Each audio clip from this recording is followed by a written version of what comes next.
अयोध्या में प्राण प्रतिष्ठा होने का बाद रामलला की खास तस्वीरें सामने आई हैं। यह वही मूर्ति है जिसे मूर्तिकार अरुण योगीराज ने बनाया है।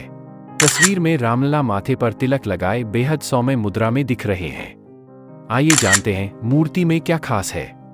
अयोध्या में आखिर रामलला के दर्शन हो गए। पूरे विधि विधान के साथ भगवान के बाल रूप की प्राण प्रतिष्ठा हुई। इसी बीच रामलला की मूर्ति की बेहद खास तस्वीरें सामने आई हैं। श्रृंगार युक्त मूर्ति में भगवान के पूरे स्वरूप को देखा जा सकता है।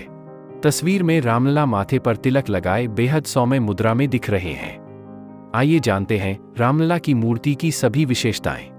रामलला की मूर्ति की क्या विशेषता है? भगवान राम के बाल रूप की मूर्ति को गर्भगृह में स्थापना के बाद सोमवार को प्राण प्रतिष्ठा कर दी गई है। तस्वीर में रामलला माथे पर तिलक लगाए बेहद सौम्य मुद्रा में दिख रहे हैं। आभूषण और वस्त्रों से सुसज्जित रामलला के चेहरे पर भक्तों का मन मोह लेने वाली मुस्कान दिखाई दे रही है। कानों में कुंडल तो पैरों में कड़े पहने हुए हैं। मूर्ति के नीचे आभामंडल में चारों भाइयों राम, लक्ष्मण, भरत और शत्रुघ्न की छोटी छोटी मूर्तियों की पूजा की गई है। करीब 200 किलोग्राम वजनी है मूर्ति। मूर्ति की विशेषताएं देखें तो इसमें कई तरह की खूबियां हैं।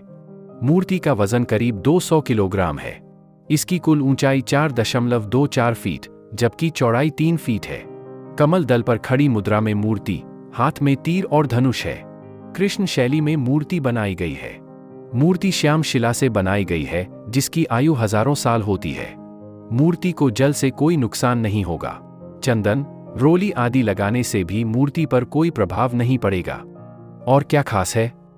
रामलला के चारों ओर आभामंडल है। मूर्ति के ऊपर स्वास्तिक, चक्र, गदा, सूर्य भगवान विराजमान हैं। श्री राम की भुजाएं घुटनों तक लंबी हैं। मस्तक सुंदर, आंखें बड़ी और ललाट भव्य है। भगवान राम का दाहिना हाथ आशीर्वाद की मुद्रा में है। मूर्ति में भगवान विष्णु के 10 अवतार दिखाई दे रहे हैं। मूर्ति नीचे एक ओर भगवान राम के अनन्य भक्त हनुमान जी तो दूसरी ओर गरुड़ जी को उकेरा गया है। मूर्ति में 5 साल के बच्चे की बाल सुलभ कोमलता झलक रही है। मूर्ति को मूर्तिकार अरुण योगीराज ने बनाया है। इससे पहले श्री राम जन्मभूमि तीर्थ क्षेत्र के अधिकारियों ने जानकारी दी थी कि जिस मूर्ति का चयन हुआ उसमें बालत्व, देवत्व और एक राजकुमार तीनों की छवि दिखाई दे रही है। कठिन था मूर्ति का चयन। अयोध्या के श्री राम मंदिर में 3 मूर्तियों को स्थापित किया गया है, जिसमें से एक मूर्ति को गर्भगृह में स्थापित किया गया है। इनके बनने के बाद सबसे बड़ा सवाल तो यह था कि गर्भगृह में किस रूप में रामलला विराजमान होंगे। मूर्तिकारों ने तीनों मूर्तियों को इतना सुंदर बनाया कि चयन करना कठिन हो रहा था कौन सी सुंदर है और कौन सी उतनी नहीं है। अंतः बाल रूप वाली मूर्ति को राम मंदिर के गर्भगृह में विराजने का फैसला लिया गया।